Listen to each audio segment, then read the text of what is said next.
BJP के सांसद निशिकांत दुबे ने कहा है कि कांग्रेस का मतलब ही भ्रष्टाचार है और राजधानी रांची भ्रष्टाचार की राजधानी बन गई है।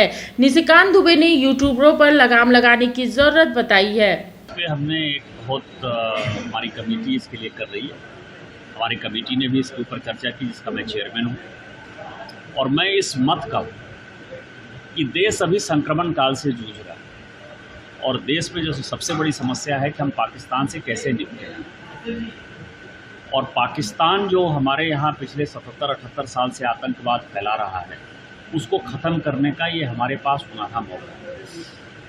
आप जितने पत्रकार हैं, टीवी हैं, मीडिया है, इन्फ्लुएंसर है, एक्स पर इमेज बिल्डिंग करते हैं, वो पहले भारत के नागरिक हैं, उसके बाद वो पत्रकार हैं या उसके बाद वो इन्फ्लुएंस करते हैं। लेकिन जिस तरह से कई एक लोग जब बेरोजगार हो जाते हैं, जब वो पत्रकार नहीं होते हैं या कई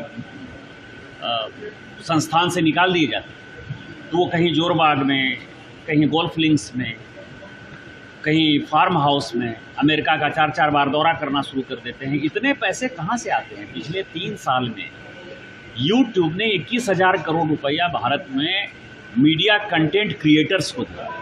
वो कौन सा पैसा है? विज्ञापन कौन दे रहा है? फंड कौन कर रहा है? घूम किसके पैसे से रहे हो? ये आप जैसे पत्रकारों के लिए भी है कि दिन रात जो है चक्कर काटते हैं, तो लगता है कि हमको 30,000 मिल रहा है, 40,000 मिल रहा है, 1 लाख मिल रहा है, 2 लाख मिल रहा है। इससे ज़्यादा पत्रकार को मिलता नहीं पैसा। पत्रकार आज भी ईमानदारी से काम करते हैं, लेकिन ये सब जो काम करते हैं वो समाज को और देश को तोड़ने का काम कर रहा है। और पाकिस्तान और विदेश की जो साजिश है, जो यहाँ अलग अलग एजेंसियाँ एक्टिव हैं, उनके पेरोल पर वो काम करते हैं। इन सबों पर लगाम लगाने की बात है। हमारी कमेटी इसको देख रही है और मैं सरकार से ज्योति मल्होत्रा के बाद यही आग्रह है। ये झारखंड का दुर्भाग्य है। पूजा सिंघल के यहाँ करोड़ों रुपया मिलता है, छवि रंजन जेल में है, मुख्यमंत्री के प्रधान सचिव, उनको खुद ही उन्हीं की सरकार गिरफ्तार कर देती है, पॉलिसी उन्हीं की। मुझे लगता है कि झारखंड जो है वो उसमें रांची, वो झारखंड की राजधानी नहीं होके वो भ्रष्टाचार की राजधानी है। भ्रष्टाचार की राजधानी में अब इसमें सीबीआई भी जांच कर रही है, ईडी भी जांच कर रही है, तो रास्ते इसी से निकलेंगे। जो बातें हम बताने की कोशिश कर रहे थे और जनता ने हमारे लिए मैंडेट नहीं दिया अच्छा, अब जनता को समझ में आ रहा होगा कि भारतीय जनता पार्टी जो बोल रही थी कि ये सरकार जो है आकंठ भ्रष्टाचार में डूबी हुई है, वो पता चल रहा है। और कांग्रेस जहाँ कहीं भी रहेगी भ्रष्टाचार होगा ही।